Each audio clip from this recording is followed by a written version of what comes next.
বাইরে তখন তাপমাত্রা ৩৬ ডিগ্রি ছুঁয়েছে। প্রচণ্ড গরমেও তারা ক্লান্তিহীন, সুখ দুঃখের বোঝা বয়ে চলে এসেছিলেন বিরাটিতে, যেখানে তাঁদের জন্য উপহার নিয়ে বসেছিলেন সুব্রত সাহা।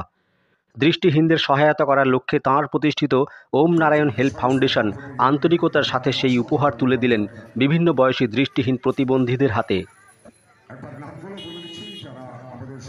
৩০শে মার্চ বিরাটি জোড়াপুকুর সংলগ্ন অঞ্চলে সেই অনুষ্ঠানকে ঘিরে ছিল প্রবল উন্মাদনা ও উৎসাহ। রাজ্যের অর্থ প্রতিমন্ত্রী চন্দ্রিমা ভট্টাচার্য, উত্তর দমদম পৌরসভার পৌরপ্রধান বিধান বিশ্বাস আমন্ত্রিত হয়ে উপস্থিত ছিলেন সংগঠকদের প্রেরণা যোগাতে। স্থানীয় ২০ নম্বর ওয়ার্ড কাউন্সিলর বীণা ভৌমিক, পৌর পরিষদ সদস্য বিন্দুমাধব দাস, সমাজসেবী লক্ষণচন্দ্র, সুখেন মজুমদার সকলেই ঘরোয়া অনুষ্ঠানটিতে আমন্ত্রিত ছিলেন। রাজ্যের প্রায় ১২০০ দৃষ্টিহীন প্রতিবন্ধীদের এই সমাগম এবং ওম নারায়ণ হেল্প ফাউন্ডেশনের উদ্যোগকে সাধুবাদ জানান সকলেই। আমাকে 81টা উনি দিলে ভালো। কোথা থেকে এসেছে? হ্যাঁ, বাউড়িয়া। আপনাদের অনেক শ্রদ্ধা, অনেক স্নেহ, ভালোবাসা। আমরা আপনাদের সঙ্গে রয়েছি। কোনো প্রতিবন্ধকতাই মানুষের কোনো কাজে বাধা হয়ে দাঁড়াতে পারে না। আপনারা তার প্রমাণ।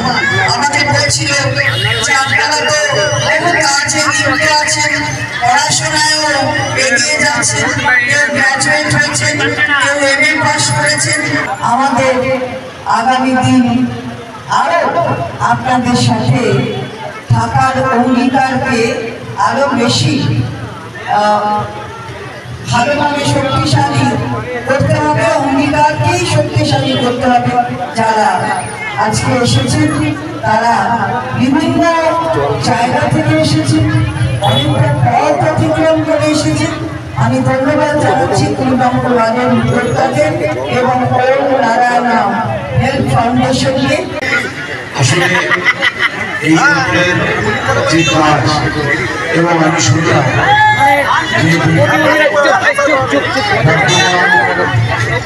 তারপরে রায়গঞ্জ থেকে এবং বিভিন্ন জায়গা থেকে এসেছে, এই যে সবাইকে সংগঠিত করে একটা জায়গায় বসা, এটা কিন্তু খুব বড় একটা কাজ। সেই কাজটা আপনারা করছেন এবং এই কাজের জন্য যদি কখনো মনে হয় যে আমাদের মতো মানুষের প্রয়োজন, আমি নিশ্চয়ই আমরা আপনাদের পাশে থাকার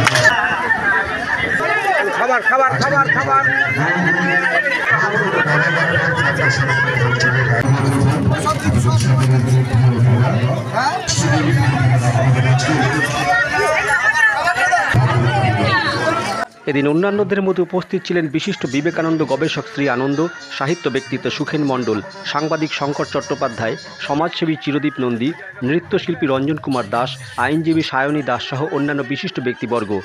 সকলের উপস্থিতিতেই আগত দৃষ্টিহীন প্রতিবন্ধীরা উপহার স্বরূপ নিত্য প্রয়োজনীয় সামগ্রী ও ব্যাগ গ্রহণ করে মধ্যাহ্ন ভোজন করেন।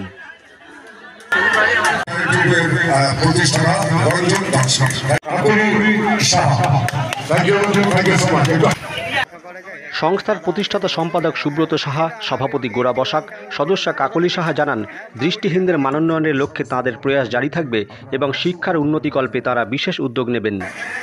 সুব্রত সাহা এবং